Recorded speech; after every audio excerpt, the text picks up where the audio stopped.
welcome back to another episode of Captain's Academy with your instructor Chase. And in today's episode, I'm going to talk about the fighter strafing ability. So you've probably watched one of my videos and seen a player do this, where they got their fighter to strafe down 24 bombers in a matter of seconds. So you might be wondering, how do you do this and what are the steps required? So what I'm going to be doing in this video is sort of explain the basics, as well as a few tips here and there, and hopefully by the end of this video you'll know how to perform this to perfection. The fundamentals behind fighter strafing is actually very similar to manual torpedo bombing. If you hold the Alt key, you bring up a manual targeting reticule. In the case of the fighters, they bring up this particular reticule with that green box in the center, and as you can tell, the green box extends quite a distance. And what this green box is going to show you is how far the whole strafe would go.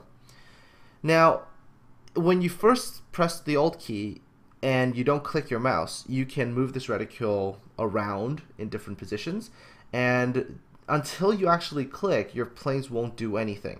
However, once you actually decide to click, then your planes will start to get themselves into the proper position to line up to execute the actual strafe.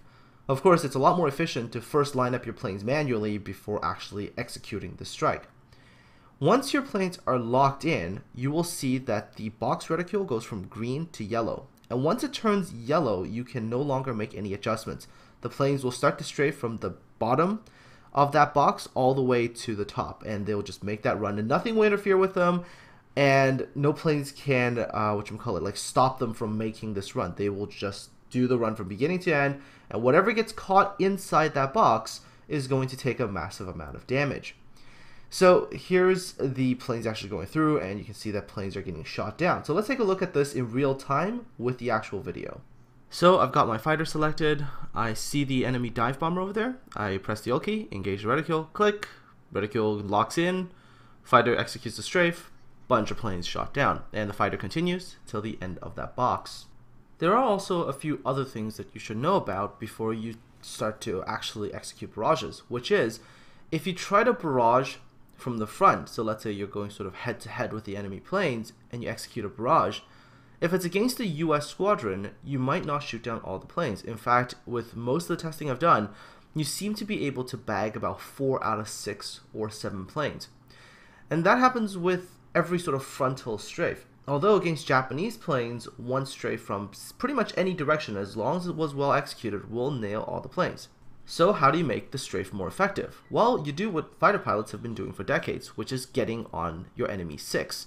And it's made easier by one other thing, which I'll talk about in a second. So as you can tell, if you approach from behind, your planes come in, and they will essentially keep the aircraft inside the strafing box for a longer duration of time, and thereby killing all of them.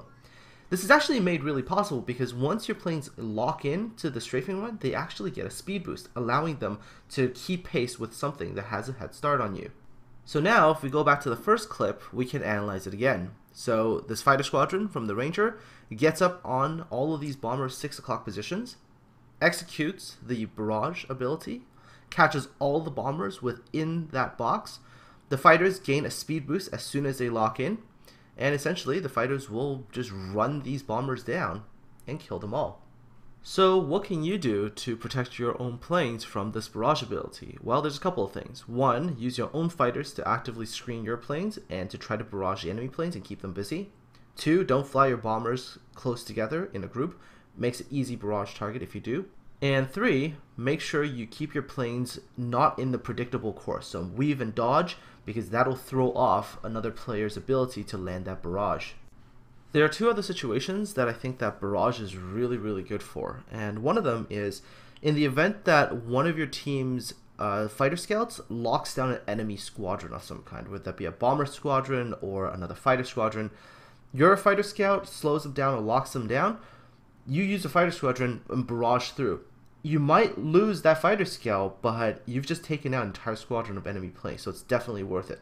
The other situation is a little bit more specific for IJN CVs, and what you can do is use your inferior fighter squad, which has less planes, engage in a normal dogfight with a US fighter so you can lock them down, and because the IJN usually has that extra fighter squadron, you go in there with the other one and then just strafe. Even though you'll lose your own squadron, you can take down a superior US squadron and then give yourself some more breathing room. So that is another thing you can do as a Japanese CV to even it out, because in most cases, like I mentioned earlier, if the US squadrons get a good strafe on your Japanese planes, you're going to be losing the entire squadron. So this is another trick that you can use to help you if you're playing a Japanese CV. So to recap everything again: 1. Get your fighter into the proper position. 2. Hold down your Alt key in order to bring up the strafing reticle. 3. Once you're ready to execute that order, click to tell your planes to execute the strafe. When the reticle turns from green to yellow, that means your planes are committed and they will now execute that order. If the reticle stays green, you can cancel the order by clicking anywhere else on the map to disengage. And finally, if you've caught a squadron inside the reticle once it's yellow, rejoice, as now you've just shot down a whole bunch of planes. Do keep in mind, however, that the enemy CV player still retains control of their planes while the strafe is actually happening, and if they react quick enough and they pull their planes out of the way, they might still be able to minimize losses, so do keep that in mind. Alright folks, that pretty much is everything that you need to know about the barrage ability or fighter strafing. If you have any questions, do make sure you leave those in the comment section below, and I'll try my absolute best to get to some of those questions. Aside from all that, hope you enjoyed this episode of Captain's Academy. Have fun strafing planes out of the air, and I'll talk to all of you again soon.